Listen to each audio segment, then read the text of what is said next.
पहला क्वेश्चन, कांच को अतिशीतित द्रव्य क्यों कहा जाता है?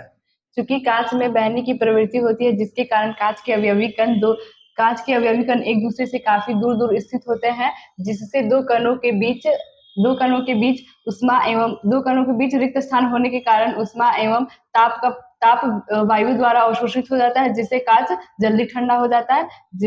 इसलिए कांच को अतिशीतित द्रव कहते हैं। ठीक, इसको ठंडा द्रव के नाम से भी जाना जाता है। दूसरा बताइए कि जैसे आयनिक ठोस जो होता है, ठोस अवस्था में विद्युत के कुचालक होता है, लेकिन द्रव अवस्था या विलयन की अवस्था में विद्युत का सुचालक क्यों होता है? क्योंकि ठोस अवस्था में धनायन एवं ऋणायन मजबूत आकर्षण बल द्वारा बंधे होते हैं, जिससे विद्युत का प्रवाह एक स्थान से दूसरे स्थान तक नहीं होता है। जबकि द्रव अवस्था में धनायन एवं ऋणायन एक स्थान से दूसरे स्थान तक चलने के लिए स्वतंत्र होते हैं, जिससे विद्युत धारा का प्रवाह होता है। बिल्कुल सही है। फिर अगला बताइए कि आयनिक ठोस किसे कहते हैं? वैसे ठोस जिनके अवयवी कण धनायन एवं ऋणायन से बने होते हैं उसे आयनिक ठोस कहते हैं, जैसे NaCl और KNO3। बिल्कुल सही। नेटवर्क ठोस या सहसंयोजक ठोस किसे कहते हैं? वैसे ठोस जिनके अवयवी कण एक दूसरे से सहसंयोजन बंध द्वारा जुड़कर अपनी त्रिविम संरचना का निर्माण करते हैं, उसे सहसंयोजक ठोस कहते हैं, जैसे ग्रेफाइट। बिल्कुल सही है।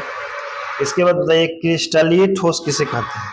वैसे ठोस जिनके अवयवी कण त्रिविम अवस्था में व्यवस्थित होकर ठोस का निर्माण एक निश्चित आकृति का निर्माण करते हैं, उसे क्रिस्टलीय ठोस कहते हैं, जैसे हीरा, बर्फ, नमक इत्यादि। बिल्कुल सही।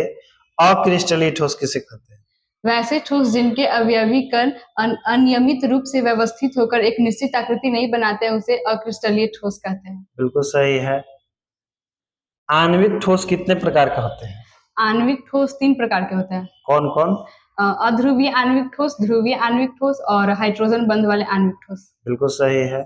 इसके बाद बताइए कि क्रिस्टलीय ठोस को कितने भागों में बांटा गया है? क्रिस्टलीय ठोस को 4 भागों में बांटा गया है। पहला है आयनिक ठोस, दूसरा धात्विक ठोस, तीसरा आणविक ठोस और चौथा सहसंयोजक ठोस। ठीक है। फिर इसके बाद बताइए आप कि ध्रुवीय आणविक ठोस किसे कहते हैं? वैसे आणविक ठोस जिनके अवयवी कण अपने इलेक्ट्रॉनों की साझेदारी द्वारा कमजोर आकर्षण बल से बंधे होते हैं, उसे अध्रुवीय आणविक ठोस कहते हैं। बिल्कुल सही है। अध्रुवीय आणविक ठोस? वैसे आणविक ठोस जिनके अवयवी कण अपने इलेक्ट्रॉनों के स्थानांतरण द्वारा मजबूत आकर्षण बल से बंधे होते हैं, उसे ध्रुवीय आणविक ठोस कहते हैं। और हाइड्रोजन बंधन वाले आणविक ठोस?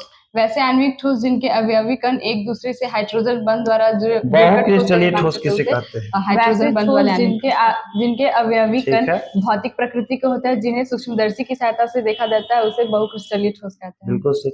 ठोस किसे कहते हैं? वैसे पदार्थ जो जिनका निश्चित आकृति होता है और जो आयतन ग्रहण की ओर रहते हैं, उसे ठोस कहते हैं। बिल्कुल सही है। अच्छा, पदार्थ किसे कहते हैं?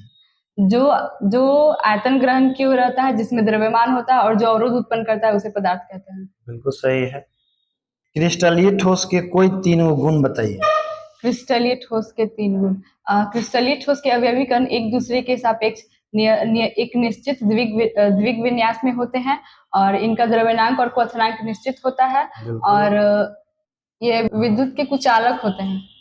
आयनिक ठोस के कोई 3 या 4 गुण बताइए। ये धनायन एवं ऋणायन से बने होते हैं, ये मजबूत आकर्षण बल द्वारा बने होते हैं और ये विद्युत के कुचालक होते हैं। और द्रव अवस्था में विद्युत के सुचालक होते हैं। द्रव अवस्था में विद्युत के सुचालक होते हैं। बिल्कुल सही है।